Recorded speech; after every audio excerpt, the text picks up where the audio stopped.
Hey Amanda, I just want to talk to you about your request and training and what to do. And so I'm going to read your email and then I will respond, and then you will also receive an email that gives some of the attachments on the how-tos and all of that. So the email that you sent is, "Hi Joe, I adopted a 7-year-old standard poodle in November. He is now neutered, fattened up, and healthy." So it sounds like you kind of went through some things with him, and he came with some baggage as well. So our problem is that he is a bolter. I mean, wide-eyed, I'm out of here kind. He gets walks and is a fabulous animal. This is the problem he had with his previous owners. We want him safe. Let me know if you need any other information or history. I typically would, want to know a little bit more about what's going on and why the problem is. But it sounds like, first of all, that we have to really focus and work on, do we have true connection? And then on top of it, breaking those habits. And so the things that I would do is I would put a leash on him and have him attached to somebody all the time.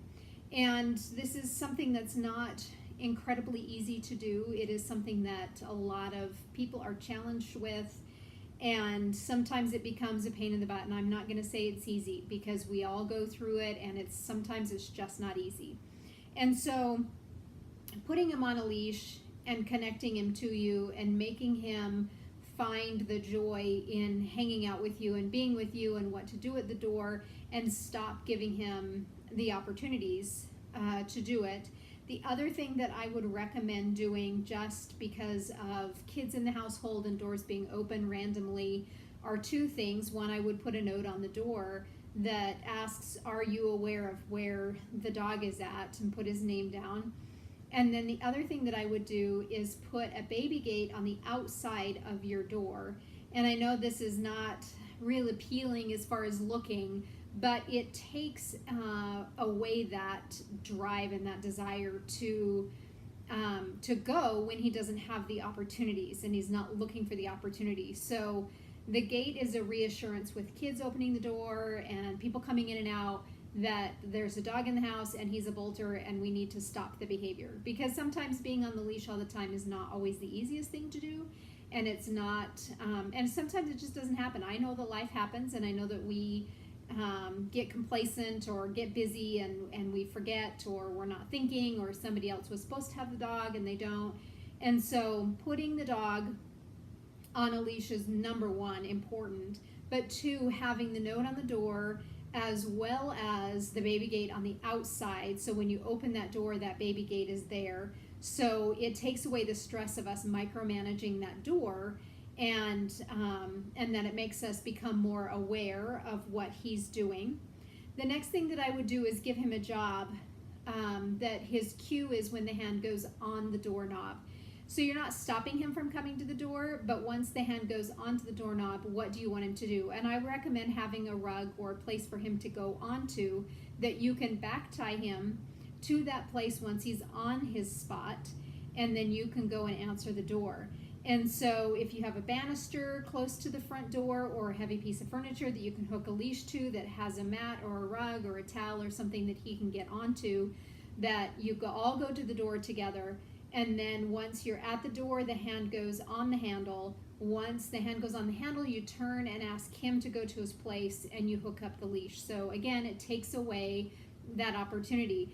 That's what you will teach. As you have the leash on him, you're going to teach that. And so you can transition that. We go to the door, my hand's on the handle. I now want you to go to your place. So you lead him to his place, hook him up on the back tie, and answer the door. And again, having the baby gate there, having the note on the door will just help those that are busy and crazy and the door is being opened and we're not paying attention to the dog. We need to break the habits as well.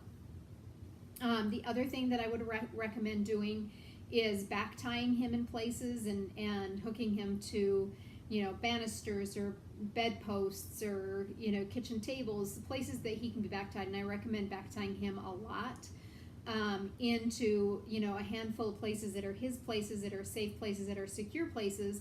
And so as you're going to the door, if you need to, somebody can hook him up onto one of his back tie places. And so he just starts learning that that's where I need to go.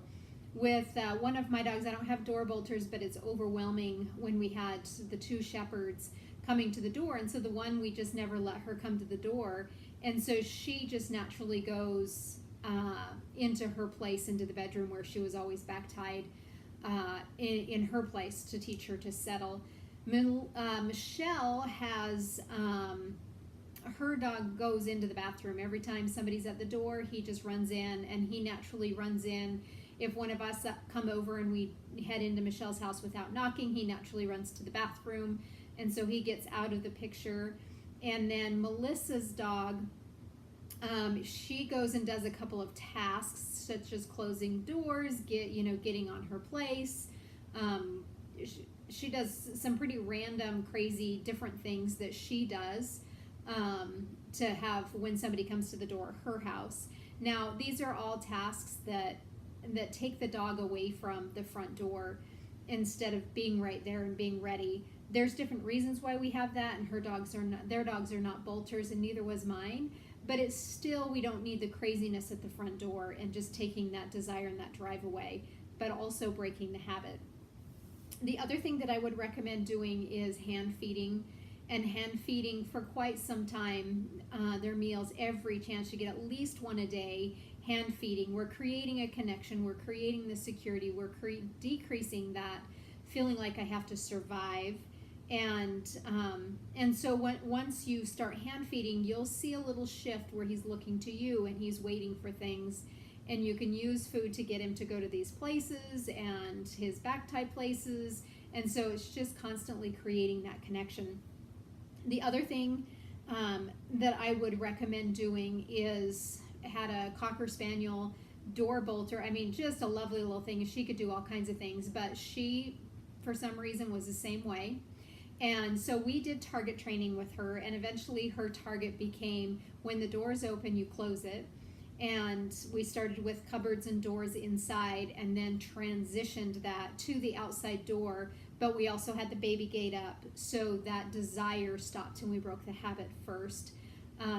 So when we transitioned to the main door that she bolted out, she learned that she closed the door. So she waited on her place, and then the owner asked her to come and close the door. And so the people got to come in. It was, do whatever you need to do, and then it was their responsibility to close the door, and that solved all the bolting problems. She just needed a different job to do. She needed a different picture, and we needed to break the habit. So lots to think about, lots to do. It is going to be a lot of work, but you need to put up those cues for everybody in the house to be aware of where he's at. Have the baby gate up, and that needs to stay up. So get one that has a little swinging door if you can. Start your target training with him, keeping him on leash. And I would keep him on leash for a good, this sounds super crazy, but a good 6 months, because he is not connected, he's not bonded, and we have a bad habit to break. And those are habits that, potentially could take his life. And so keeping him safe is the number one importance, and that is keeping him on a leash so that he learns to follow and to be with you and know what to do at the door, and that you're always prepared for that opportunity. So let me know if you have any